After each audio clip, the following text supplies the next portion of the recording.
Madame, Monsieur, bonsoir et merci d'être sur Télé Africa dans le cadre de cette émission consacrée à l'actualité en lien avec l'élection présidentielle prévue le 12 avril prochain. Campagne électorale ouverte, lancée depuis le samedi 29 mars dernier. Les 8 candidats sur le terrain au contact des populations, mais également sur les plateaux des chaînes de radio et de télévision. Et en ce qui concerne les chaînes de télévision, ces 8 candidats ont un grand rendez-vous à partir de ce jeudi sur les plateaux des médias du service public afin de prendre part à cette émission débat organisée par la Haute Autorité de la Communication, la HAC, qui donne donc l'opportunité à tous les débats dans le cadre qui donne l'opportunité à tous les candidats dans le cadre de l'accès équitable aux médias du service public, donc qui leur donne l'opportunité de pouvoir mettre en relief les principales articulations de leur projet de société, aller dans le détail de ces projets de société. Est-ce que ces émissions organisées par la Haute Autorité de la Communication dans les médias de service public et dédiées aux candidats permettent réellement à ces candidats de pouvoir mettre sur la place publique la quintessence même de leurs différents projets de société? Est-ce que ces émissions ont un impact réel sur le collège électoral, sur les Gabonais? Que peut-on retenir de l'histoire de ces débats depuis le retour du multipartisme, de la démocratie au Gabon en 1990? Y a-t-il eu des acteurs politiques qui ont pu tirer profit de ces débats organisés dans le cadre des élections présidentielles au Gabon? Pour faire le point sur cette actualité, je reçois sur le plateau de cette émission présidentielle 2025, on vous dit tout, Fortuné Matiengui, il est docteur en sociologie politique. Monsieur Matiengui, bonsoir. Bonsoir. Je reçois également Jean-Christian Combilan en sa qualité de journaliste principal, mais surtout coordonnateur général, c'est bien ça, du collectif Les Témoins de l'Histoire. C'est bien ça. C'est bien ça. Merci beaucoup à tous les deux d'être autour de la table pour que nous débattions sur cet autre pan de l'actualité qui prévaut au Gabon en rapport avec l'élection présidentielle qui aura lieu le 12 avril prochain. Fortuné Matiengui, alors, les émissions, débats dans les pays de grande démocratie sont des grands moments souvent attendus, non seulement par les professionnels du journalisme, journalistes professionnels, mais aussi par les partis politiques, par les électeurs. Ces émissions débats sont organisées au Gabon depuis 1993.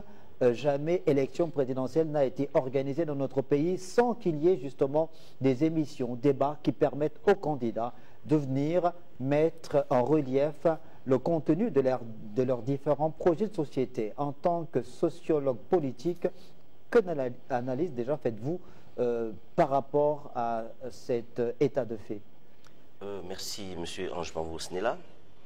Vous avez commencé en parlant, en faisant allusion aux grandes démocraties. La sociologie électorale, lorsqu'elle étudie justement l'impact des débats télévisés sur le comportement électoral, dit ceci, que cet impact est limité. Il y a impact, mais il est limité. Pourquoi? Parce que dans les vieilles démocraties, si vous voulez, les positions idéologiques sont tellement sédimentées, gauche, droite, centre, que l'impact des débats ne saurait vraiment bousculer ces lignes. Si ces lignes doivent être bousculées, c'est du côté des indécis ou de celui qu'on appelle l'électeur rationnel. L'électeur rationnel, c'est celui qui a un vote sur enjeu. Que gagne-t-il à aller voter tel ou tel candidat? Donc c'est un électeur qui se positionne souvent par rapport au projet de société. S'il trouve son compte, il ira voter pour ce projet de société. Et dites-vous bien que cet électeur n'a pas d'assise idéologique. Bien. Revenons dans notre contexte. Dans notre contexte, ce n'est pas toujours le cas, parce que nous n'avons pas encore des idéologies bien sédimentées dans les esprits, donc la gauche, la droite, chez nous, ça ne veut rien dire. À la limite, il y avait dichotomie opposition-majorité à l'époque. Maintenant, tout cela est dilué, parce que nous sommes en train de reconstruire notre champ politique. Mais, pour répondre directement à votre question, au Gabon, effectivement, ces débats ont un impact. La société électorale n'a pas encore mesuré le taux. Donc je ne peux pas vous donner un chiffre, mais à travers les réseaux sociaux, nous pouvons lire que certains se déterminent par rapport à ces débats. Il vous souvient quand même depuis 1993 et surtout 2005, 2008, et en montant, il y a des candidats tellement télégéniques, mais qui ont emporté l'adhésion des électeurs. Une enquête avait montré, par exemple, qu'en 1993, écoutez, le candidat d'Ivungi avait été voté surtout par la gente féminine, parce que cette gente le trouvait beau. Pierre Mambundu, avec son projet, avait emporté l'adhésion de plus d'un. Maître Luagonjo Okawe, Anakle Bisselo, je vous parle de ces grands noms qui ont vraiment suscité l'adhésion des populations et donc suscité le vote. Ici, ça a un impact. Je ne saurais vous donner les chiffres, mais il y a un réel impact.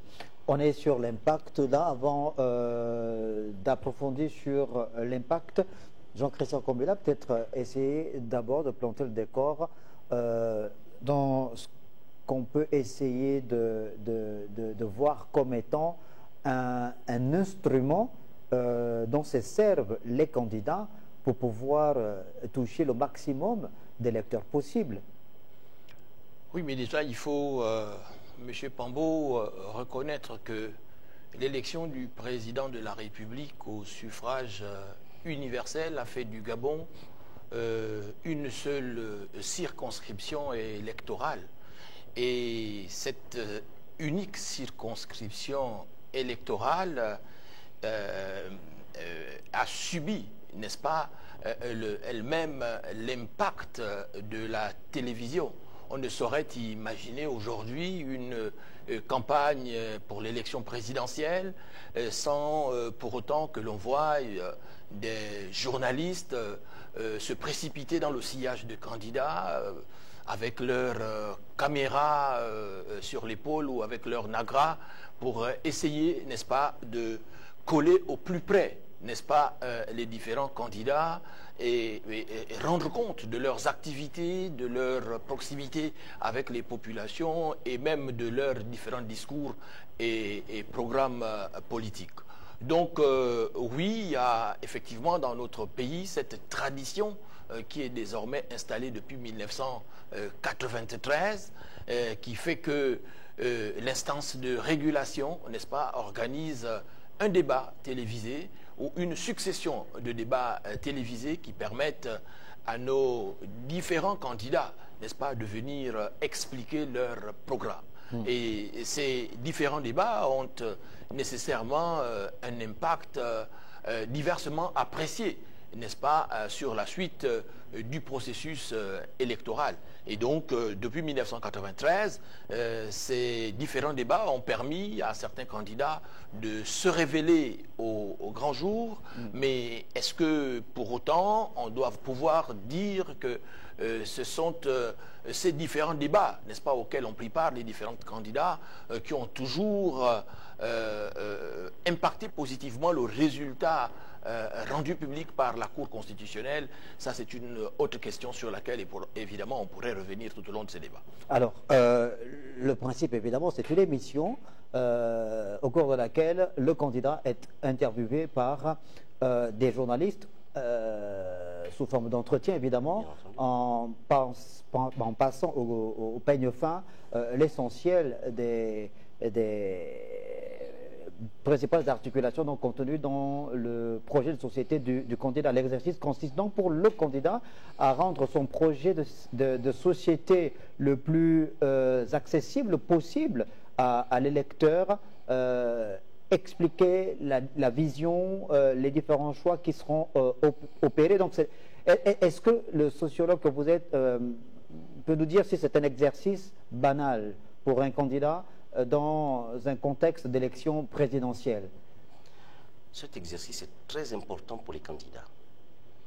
Parce que dites-vous bien qu'au Gabon, on a quand même un défaut que nous avons constaté, hein, nous les enseignants et peut-être même vous-même, qu'on ne lit pas assez.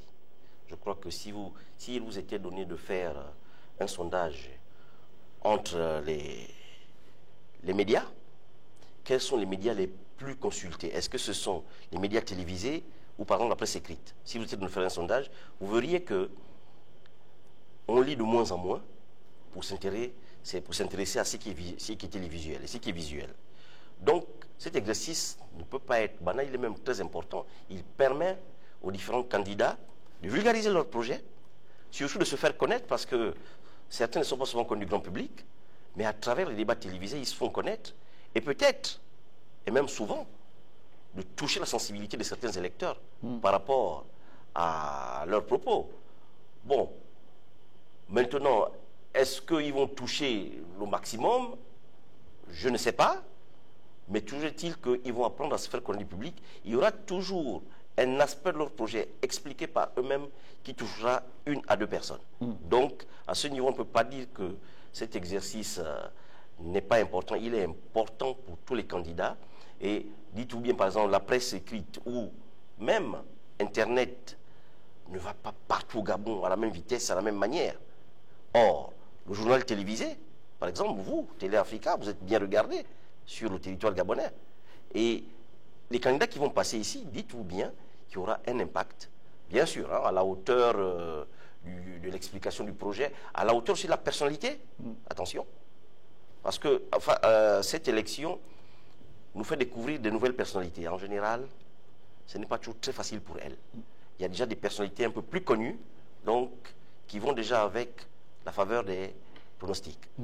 Même si on a vu des candidats, depuis 1993, il l'a dit, mais tellement télégéniques, mais qu'ils ont fait sensation. On va revenir sur ce point-là. Jean-Christian Kobila, vous êtes journaliste, évidemment.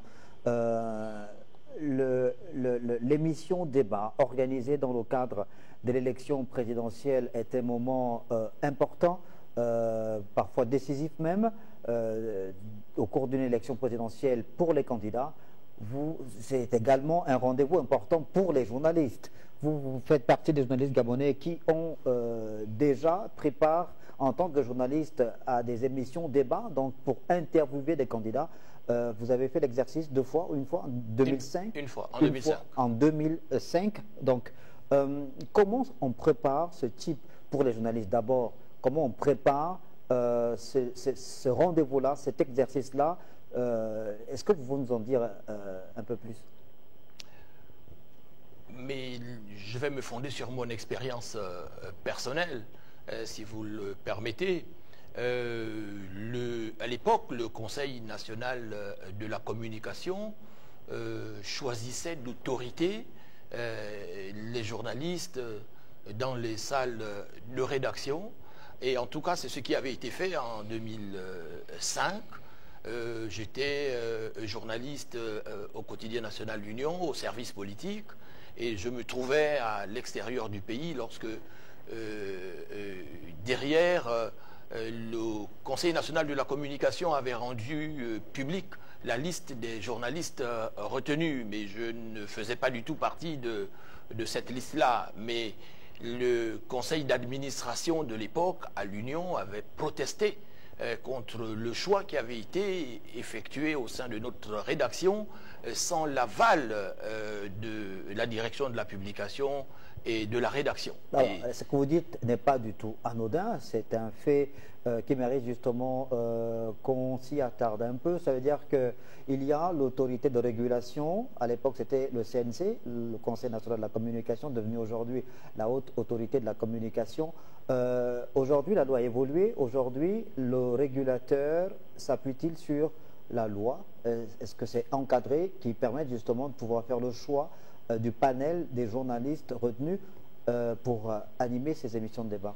En tout cas, à l'époque, ce que moi, je ne suis pas dans une salle de rédaction aujourd'hui, et donc je ne peux parler que du passé, je ne peux que témoigner de ce qui s'est passé en tant que témoin de l'histoire. Et donc je disais que j'étais dans la salle de rédaction, je faisais partie du service politique et je n'avais pas été retenu d'autorité par la haute autorité de la communication. Mais le conseil d'administration et la direction de la publication avaient estimé que le Conseil national de la communication n'avait pas à s'immiscer dans la gestion quotidienne de la rédaction, n'est-ce pas, sans avoir, n'est-ce pas, à à recueillir l'aval de la rédaction. Et donc, la rédaction de l'Union avait demandé au Conseil national de la communication que si le Conseil tenait tant à voir le journal L'Union être représenté à ces débats-là, il fallait donc que le Conseil tolérât que la rédaction décida en toute responsabilité du journaliste qui devait représenter la salle de rédaction à ces débats-là. Et c'est ainsi que le conseil d'administration et la direction de la publication avaient écrit au Conseil national de la communication pour proposer, n'est-ce pas, ma participation à ces débats-là. Et c'est ainsi donc que j'avais pris part au nom du journal L'Union. Mais en même temps que je suis allé là-bas, j'ai trouvé effectivement que les journalistes de la télévision étaient les plus nombreux, notamment ceux de la télévision nationale. Ils étaient près d'une huitaine. Mais du fait de l'exercice, c'est des journalistes qui font de la presse audiovisuelle, donc la télévision, donc on peut imaginer qu'ils sont peut-être mieux à l'aise dans l'exercice. Ce qui peut bien se comprendre, parce que depuis justement l'instauration du pluralisme des médias dans notre pays et du pluralisme politique, il faut dire que notre pays, le Gabon, est entré dans l'ère de la télécratie. Dans l'ère de la télécratie qui coïncide parfaitement avec notre tradition orale. Et donc, la télévision est le média de proximité égalitaire par excellence.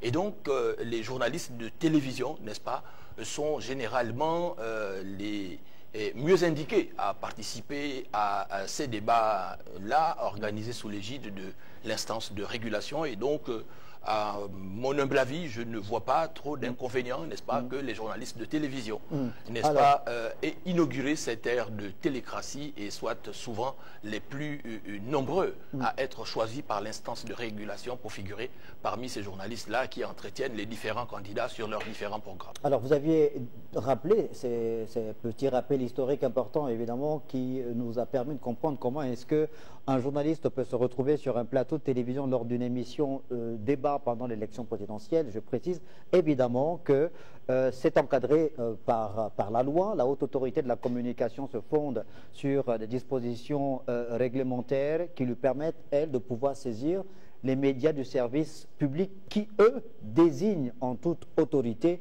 les journalistes de leurs différentes rédactions qui vont donc représenter ces médias-là, ces rédactions-là, dans ces émissions débat. C'est encore le cas cette année 2025. Les journalistes qui vont donc animer les débats ont été proposés par leur rédaction et l'organisateur, évidemment, de ces débats reste la haute autorité de la communication, la HAC, qui a la responsabilité d'organiser ces débats pour permettre à tous les 8 candidats d'avoir un accès équitable aux médias du service public. Mais si vous permettez, je peux préciser qu'en 2005, ce n'était pas la première fois que l'instance de régulation décidait, n'est-ce pas, d'autorité de choisir ou de désigner un journaliste dans la salle de rédaction de l'Union. Mais là aussi, donc, l'instance de régulation l'avait fait en 1998 et ça avait engendré, n'est-ce pas, quelques tensions relatives entre la rédaction de l'Union et l'instance de régulation. Mais je pense qu'aujourd'hui, n'est-ce pas, les nouvelles autorités de l'instance de régulation consultent parfaitement les différents responsables de rédaction pour obtenir que celle-ci désigne, n'est-ce pas, les journalistes qui vont représenter les diverses salles de rédaction à ces débats-là. Exactement, puisque l'exigence finalement pour les Fortuné Matingui, vous le sociologue politique, l'exigence des médias, évidemment, c'est qu'ils gardent leur indépendance dans l'exercice. C'est bien ça? Effectivement, il faut bien que les médias gardent leur indépendance, leur identité surtout, mais encore que ces médias doivent avoir un contenu objectif. C'est-à-dire que quand ils viennent, d'abord ils représentent leurs médias. C'est une petite concurrence qui ne dit pas toujours son nom en journaliste. Donc il faut représenter hautement son média à travers les questions qui seront posées, questions pertinentes, réponses pertinentes, et il y a quand même entre ces journalistes cette sorte de petite concurrence qui ne dit pas son nom. À la question la plus intelligente, on applaudirait le plus. Donc vous comprenez qu'il est très important que cette démocratisation dans le choix des journalistes soit importante.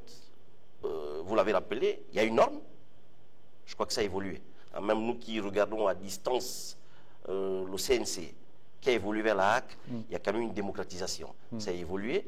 Et le panel, vous l'avez dit, vous l'avez rappelé tout à l'heure, est déjà un peu plus démocratique. Qu'en 1993, il est déjà un peu plus démocratique. Donc, il y a vraiment évolution. Et surtout le contenu des émissions. Et pour nous qui regardons, les médias est vraiment très, très intéressant. À l'époque, on avait tendance à remarquer que les journalistes étaient un peu trop colorés.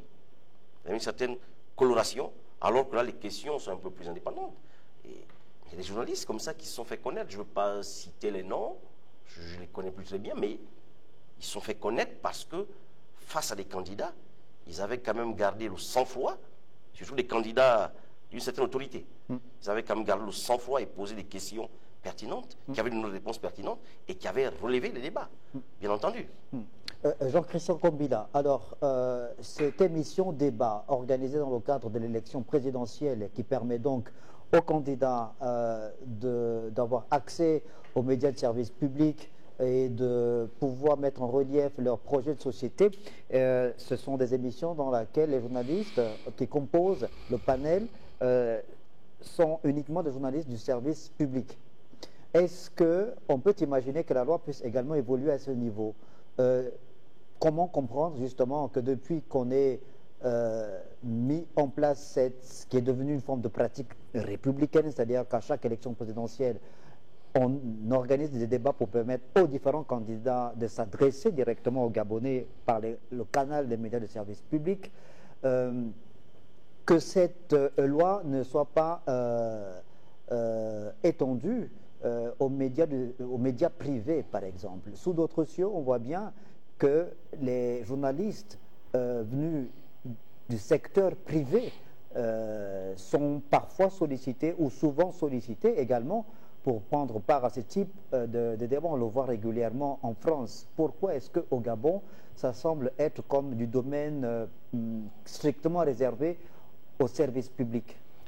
Nous convenons, M. Pambo, que cette séquence de débats organisée sous l'égide de l'instance de régulation constitue un moment fort, n'est-ce pas, du processus démocratique de notre pays.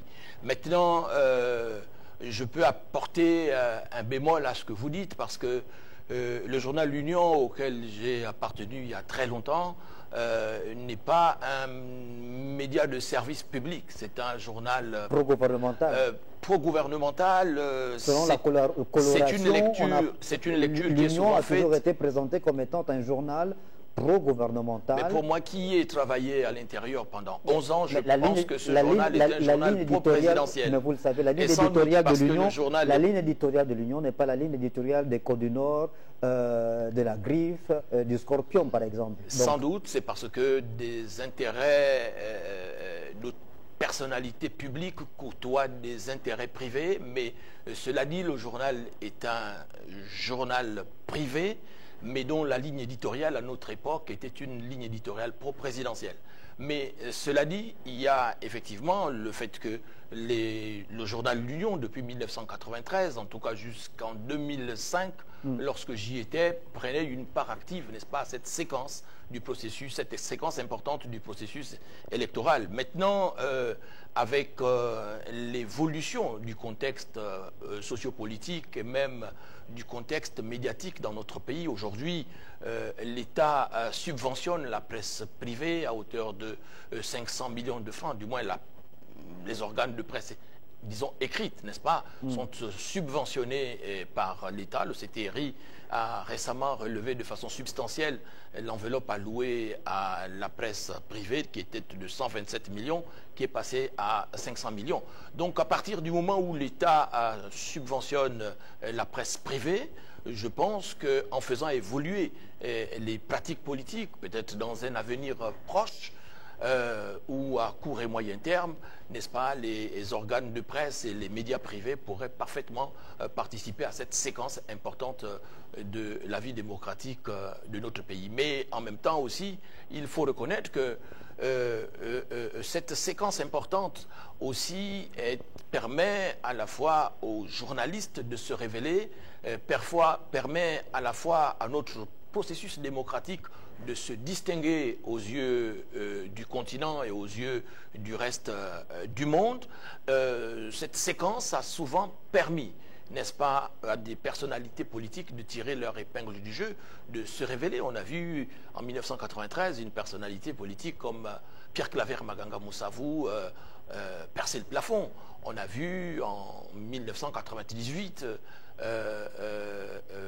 en 1993 aussi, le père Paul Mba Abessolo. On a vu Pierre Mamboundou aussi en 1998 et en 2005. Et donc on a connu une évolution, n'est-ce pas, du débat politique, n'est-ce pas, qui est parti d'un débat essentiellement idéologique, entre guillemets, pour ne pas dire théorique, à partir de 1993, et qui, en 1998, n'est-ce pas, à travers Pierre Mamboundou, a connu une évolution avec une argumentation, cette fois-là, chiffrée, et qui a nécessité, n'est-ce pas, que les journalistes fussent vraiment à la hauteur de ces débats-là. Et en 2005, on a vu là aussi que le débat politique avait atteint un niveau appréciable, même si on peut reprocher qu'en 2005, parfois, on a vu un candidat aussi, n'est-ce pas, se dérober, n'est-ce pas, à ce rituel républicain qui est le défunt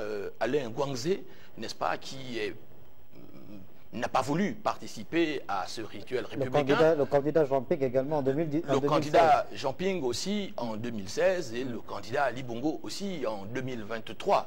Donc on a vu que ce rituel républicain a parfois... Alors je vais demander au sociologue, qu'est-ce qui peut justement... Je vais demander au sociologue, oui. Par rapport à la question que vous lui avez posée, c'est celle-là? Non, allez-y, si vous voulez répondre par rapport à la question posée, ensuite je vais vous poser... Merci. Donc, par rapport à cette question, j'y vois quand même une limite que le panel des journalistes du privé ne se retrouve pas pris par les émissions de la HAC, mais vraiment pour gonfler le personnel journalistique. Alors, est-ce que l'exigence, c'est du fait de caractère, je veux dire, parler de l'étoffe, non, du caractère pléthorique plutôt, ou plutôt de la qualité? Est-ce que c'est un problème de nombre ou un problème de qualité? Mais le nombre, c'est nous qui faisons. Parce qu'on a vu des plateaux sous d'autres cieux où un candidat à l'élection présidentielle est interviewé par 2 journalistes seulement. Hein. Oui. Donc l'exigence du nombre... Non, le nombre, c'est nous qui le mettons en place. Ce qui est important, c'est la qualité des questions, la pluralité des questions, et surtout les sources des questions. Les sources peuvent venir du public comme celles du privé. Vous savez, on a souvent qualifié le public d'être pro-gouvernement. Monsieur Jean-Christian Kombila a parlé de l'Union. Même si l'Union est un journal privé, vous l'avez dit, pro-gouvernemental, mais l'Union ne serait... souvent a été présenté pendant plusieurs années par certains Gabonais. Aucune étude n'a été faite de façon scientifique, peut-être à cause du contenu éditorial. La ligne éditoriale, c'est le même cas pour Télé Africa. Mais l'Union... Voilà, donc Télé Africa est une chaîne de télévision privée, mais dont la ligne éditoriale est clairement élaborée. Et tous les Gabonais, pendant plusieurs années, ont bien vu que cette chaîne de télévision privée-là était un média pro-gouvernemental, vous considérez comme étant un féodé au pouvoir. Mais de toute façon, la ligne éditoriale le dit. Hein. La ligne éditoriale, on le voit, le dit clairement. Il n'y a pas de souci à ce niveau. Mais ce que je voulais dire, parce que vous m'avez un peu interrompu, ce que je voulais dire, c'est que le privé et le public font les médias. Donc, il serait quand même de bonne loi d'aller chercher au public et au privé pour, à la limite même, la nuance dans les questions. Parce que entre le privé et le public, il y a quand même aussi une certaine ligne éditoriale, du privé et du public, j'entends bien. Or, cette ligne éditoriale du privé et du public est importante dans le questionnement au candidat. Parce que, vous voyez, dans la démocratisation des questions, il est important que ceux-là soient allés chercher, qu'ils aillent regarder dans leur ligne éditoriale privée pour poser certaines questions qui pourraient paraître tabous aux journalistes du public. Et là, les journalistes du privé seraient un peu plus à l'aise. Pourquoi? Parce que les populations aussi, dites-vous bien, ce ne sont pas tous des journalistes, mais les populations aussi observent. En observant, elles souhaiteraient que certaines questions soient posées.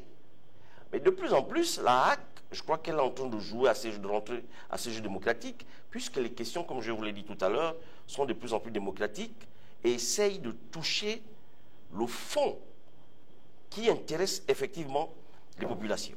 Bon, maintenant, quant à l'Union, l'Union ne peut pas être représentatif des médias privés. Hein, c'était pour répondre un peu à M. Jean-Christian Kombila, même s'il y avait l'Union, mais il faut encore rajouter d'autres journaux privés. On peut partir sur une base paritaire. C'est un exemple, hein, je ne sais pas. On peut dire 3 privés, 3 publics. Ça ne gêne pas, ça, ce n'est pas pléthorique. On peut dire 5 privés, 5 publics. Ça ne gêne pas.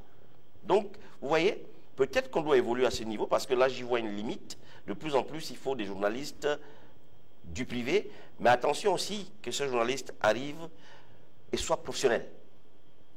Quand je dis professionnel, il faut éviter la délation, parce qu'on a vu aussi des journaux privés qui rentrent dans la délation et la calomnie. Non, non, non.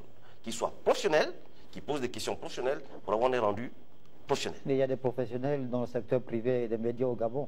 Oui. Il y en a. Ah oui, oui, je oui. vous rassure, il y en a. Oui, je le sais. Donc, la deuxième Je le question sais. que je voulais poser, c'est que Jean-Christian Kombila, tout à l'heure, a mis en relief un certain nombre de personnalités, d'acteurs politiques qui se sont révélés Démarqués, oui. au grand public grâce à ces émissions de débat organisées par le régulateur, qui permettent donc à ces candidats-là d'avoir accès aux médias et de pouvoir mettre en relief les différents projets de société. Il a parlé de Pierre Claver Bonganga Moussavo en 93, Pierre Mamboundou en 98-2005, Exactement. le père Paul Kemba Mabesolo, Bessolo effectivement. également en 93. Mais parfois, certains candidats, malheureusement, passent à côté du sujet. Est-ce que cet exercice-là est une forme de couteau à double tranchant? Oui. Oui, vous le savez mieux que moi. Passer devant la télévision, c'est un couteau à double tranchant. Certains sont télégéniques, mais certains passent à côté. D'autres passent à côté, excusez-moi. On est d'accord, il faut maîtriser son sujet. Mais il a pris l'exemple de Pierre Mamboundou. Quand Pierre Mamboundou vient à la télévision parler, ou lorsqu'il parlait, attention, l'UPG a fait un travail en amont. Disons que les conseils à l'UPG étaient des sortes de conseils de ministres, où le président Pierre Mamboundou demandait à chaque responsable d'aller bosser sur un sujet.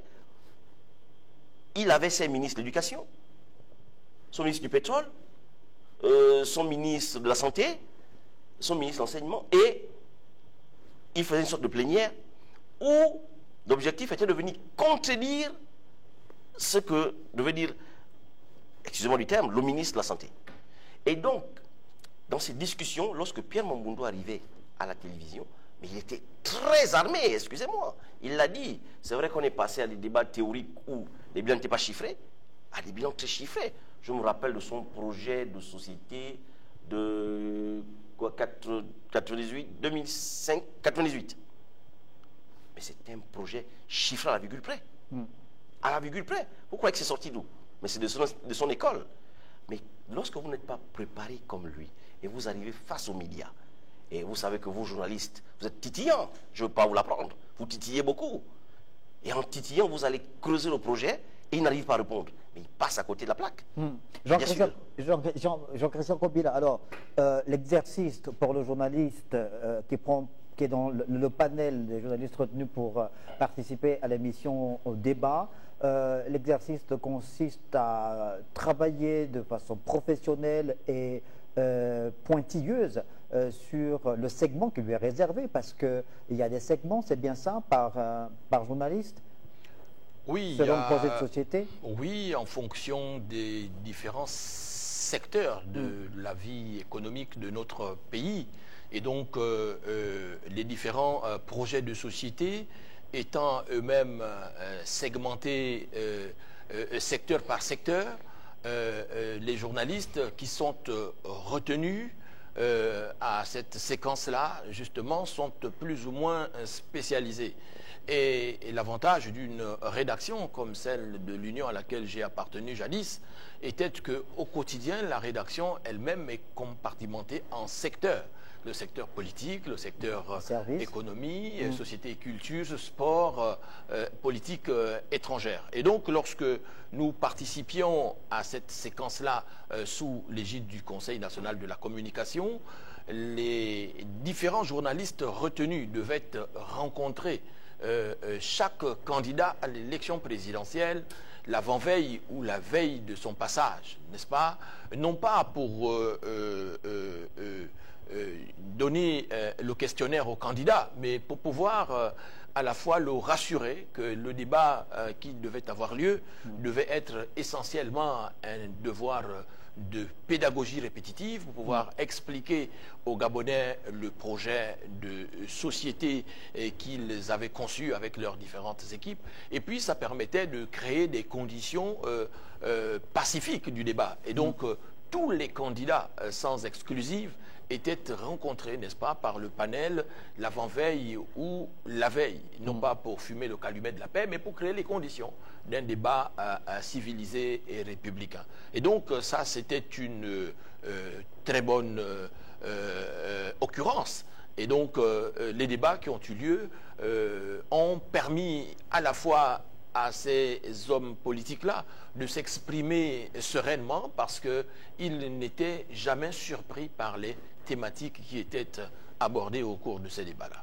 Alors, donc, un moment, on a dit, important pour les candidats engagés à la course à l'élection présidentielle, leur participation à cette émission débat qui a pour objectif, évidemment, de permettre aux Gabonais d'avoir une idée précise sur le contenu des différents projets élaborés par les candidats qui prennent part à une élection présidentielle. Est-ce que ça peut desservir aussi ou est-ce que c'est un moment parfois de tension entre journalistes et candidats?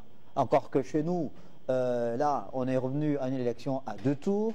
Peut-être qu'au soir du 12 avril prochain, on n'aura pas un vainqueur, qu'on sera obligé d'aller au second tour. Et là, il y aura le fameux débat de l'entre-deux tours. Est-ce que parfois, c'est des moments de tension? Il peut y avoir des moments de tension. Monsieur Ange-Bambo Snela, il vous souvient de l'émission de 1993, Le Grand Jury, organisée à l'époque par la RTG, Le Grand Jury. Donc, il y avait un panel de journalistes qui devaient auditionner les candidats à l'élection présidentielle. Je ne sais pas si vous avez souvenance de cette époque, cette émission. 1993? Oui. Des souvenirs vagues, mais je me rappelle quand même du passage de Pierre Claver, Mangaga Moussa. Voilà, n'est-ce pas? Oui. Je ne veux pas citer les noms, vous connaissez vos confrères et peut-être vos grands frères aussi. Mais il y en a qui n'étaient pas du tout appréciés par les candidats et même par la population. À la limite, on trouvait qu'ils sortaient même de leur cadre de journalistes pour être, excusez-moi du terme, un peu impertinents. Il y a eu des tensions. Bon, je ne vais pas citer les noms, hein, je ne suis pas là pour citer les noms, mais si vous avez en souvenance l'émission de 1993, Le Grand Jury, vous avez toute votre réponse. Regardez, revisionnez, refaites le film, vous verrez. Je ne vais pas citer les noms de certains journalistes, mais il y en a, je crois, qui avaient été pris à partie dans les quartiers. Vous savez qu'on revenait à notre processus démocratique et l'opposition était chaleureuse, on voulait, mais il y a des journalistes aux sorties des émissions qui étaient pris à partie dans les quartiers. Bon, c'est vous dire effectivement que ce sont des émissions qui, si elles ne sont pas bien cadrées et recadrées, peuvent entraîner des tensions. Un journaliste qui est face à un candidat a un devoir de courtoisie. C'est la même manière pour le candidat face à un journaliste, il a un devoir de courtoisie. Il a dit, c'est un exercice pédagogique. C'est pour que les populations sachent de quoi il s'agit par rapport à un projet. Donc, plus il y a des questions pédagogiques, autant pour moi, plus il y aura des réponses pédagogiques. Mais si on sort de ce cadre, on va friser l'impertinence d'un côté comme d'un autre. Oui, ça peut créer des tensions. Ouais, l'exercice peut paraître évidemment à la pratique très complexe, Jean-Christophe Kombila, puisque le journaliste, en tant que témoin de l'histoire, historien du temps présent, parce qu'il écrit justement cette histoire au quotidien, peut parfois interroger l'histoire, regarder dans le rétroviseur, mettre en parallèle certains faits, des éléments de comparaison justement, pour essayer de faire ressortir les contradictions d'un candidat sur un point précis. Est-ce que c'est de l'impertinence ou de la pertinence? Quand on parle de pédagogie, est-ce qu'on doit s'interdire en tant que journaliste dans cet exercice-là de pouvoir justement aller sur ce chemin-là? Donc, je pense que ce que nous devrions mettre en relief ici, c'est le processus évolutif, n'est-ce pas, de cette séquence de notre démocratie.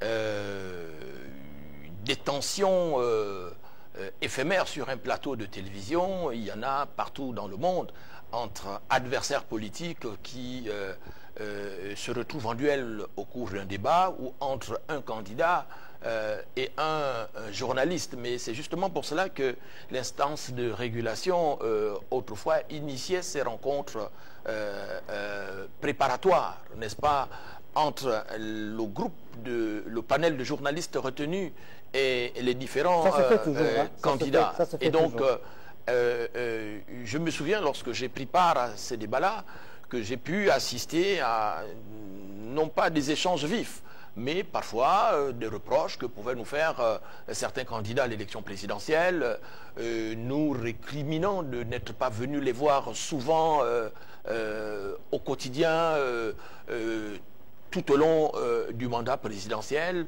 et de ne revenir comme cela que en rapport avec cette séquence-là. Et donc, mais en même temps, eux briguant les suffrages des Gabonais, n'est-ce pas, la magistrature suprême, ils savaient qu'ils ambitionnaient de gérer, n'est-ce pas, toutes les situations complexes et moins complexes. Donc ces tensions sont à relativiser.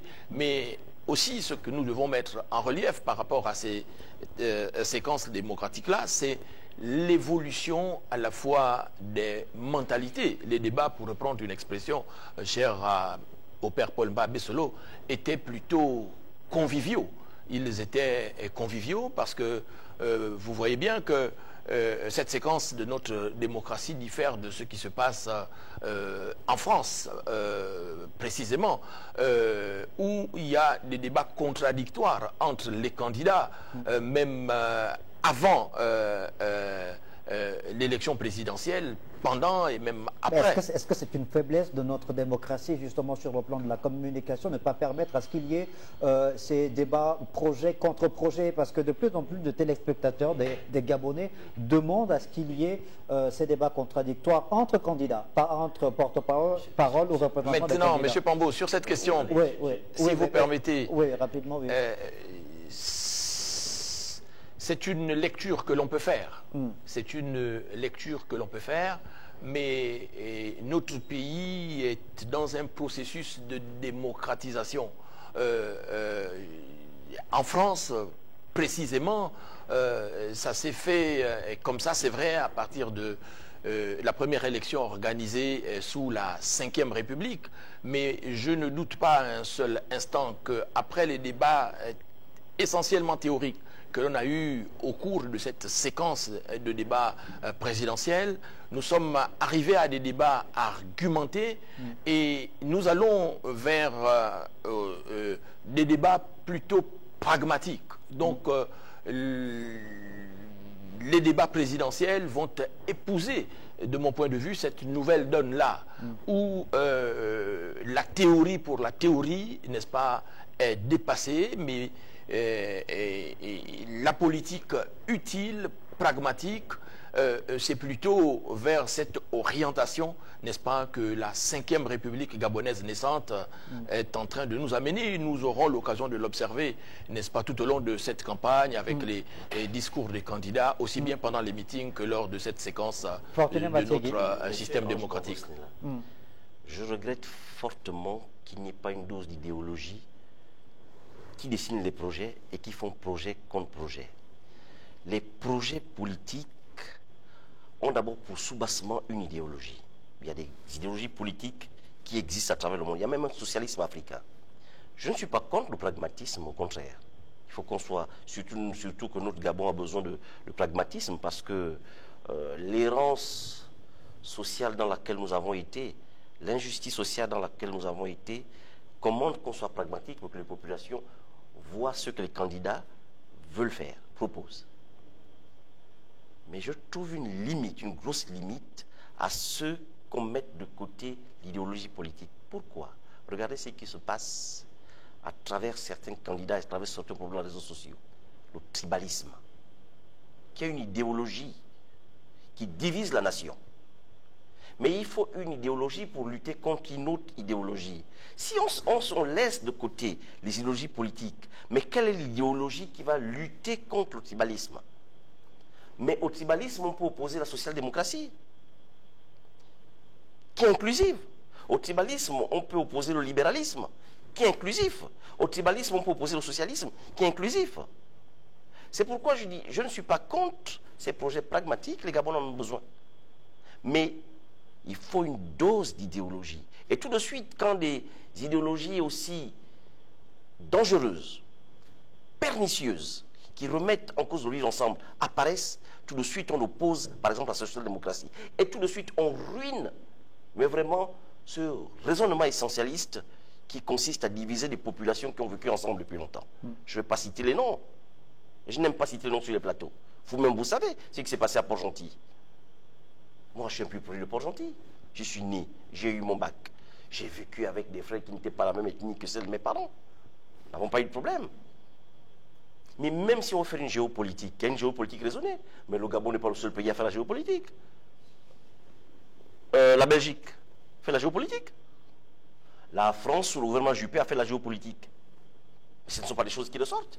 D'où l'importance évidemment de l'organisation de ces différents plateaux dans les médias en général, notamment les médias de service public, pour ce qui est du passage de ces candidats dans ces médias pour mettre en relief les points saillants de leurs différents projets de société, évidemment. Qui devraient s'appuyer sur une base, un substrat idéologique. Mais on n'est pas obligé de le dire comme ça, oui. Mais on sait que quand vous parlez de laïcité, par exemple de complémentarité entre l'État et l'administration, la laïcité, on va rendre visite aux musulmans, on va prier chez les chrétiens, on accepte les religions locales comme le Bouiti, on est dans la social-démocratie. Même si ce n'est pas dit comme ça, mais c'est ça. Jean-Christian Kombila, alors donc il y a une part de responsabilité, une responsabilité partagée entre les principaux acteurs engagés, présents dans ce moment fort de l'histoire de notre pays à chaque séquence relative à l'organisation de l'élection présidentielle, dans cet aspect lié à l'organisation de ces émissions de débat, l'autorité de régulation qu'est la haute autorité de la communication, évidemment, met en place les mécanismes qui permettent à ce que et les médias et les acteurs politiques, donc et les candidats, soient comme astreints à pouvoir respecter un ensemble d'éléments, notamment pour ce qui est du code de bonne conduite. Il y a un code de bonne conduite signé par les candidats, signé également par les médias du service public pour offrir aux téléspectateurs, aux Gabonais, un produit in fine de très bonne qualité, notamment en ce qui concerne le respect des droits fondamentaux, des libertés, liberté d'expression notamment. Oui, M. Bambou, avant de revenir à votre question, je voulais dire un mot à la suite du docteur Matiegui. Oui, la question qu'il pose est pertinente. Oui, on a tous suivi ce débat enflammé qui est venu de l'Ogooué-Maritime à l'approche de l'élection autour de l'autochtonie et de la non-autochtonie.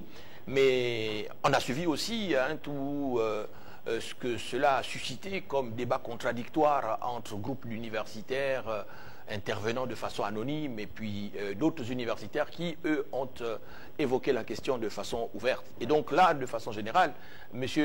Matiegui, vous conviendrez avec moi que même à travers le monde, dans les grandes démocraties, notamment en France, les clivages idéologiques aujourd'hui ne sont presque plus d'actualité. Les problématiques que doivent résoudre les candidats à l'élection présidentielle sont pratiquement les mêmes, que l'on soit de gauche, que l'on soit de droite, d'extrême gauche ou du centre. Donc, à ce niveau-là, sur la question du chômage, par exemple, les solutions qui sont proposées par les uns comme par les autres ne distinguent pas profondément et fondamentalement les différentes idéologies. Maintenant, sur la question de la norme, oui, il est important que le débat démocratique soit civilisé. soit civilisé. Et donc, en cette période particulière, n'est-ce pas, de la vie de notre pays, nous avons besoin justement que sur les plateaux de télévision, les débats soient de bonne tenue. Mais la démocratie, le docteur Mathiegui pourrait me contredire là aussi, c'est confrontation des idées. La démocratie, c'est affrontement des projets, c'est expression, n'est-ce pas, de sa foi dans les projets de façon passionnée. Et donc, de ce point de vue-là, il sera toujours difficile dans un pays qui garantit la liberté d'expression, n'est-ce pas, difficile de limiter, n'est-ce pas, les passions, mais dans tous les cas, ce qui est essentiel, c'est la construction de notre démocratie, c'est la construction de notre pays. Et de ce point de vue-là, oui, l'autorité de régulation a tout à fait raison de normer le débat. Un dernier tour de table avant de mettre un terme à cette émission. Ce sera également votre conclusion, Fortuné Mathiegui. Bon, déjà, oui, on conclut cette émission, on discute. Bon, il y a des choses intéressantes qui se disent. Non, je veux un peu rebondir sur ce que M. Christian Kombila a dit. Non, il ne faut pas croire. Les idéologies ne sont pas dissoutes. Non, c'est certaines personnes qui veulent les dissoudre. Non, elles sont là.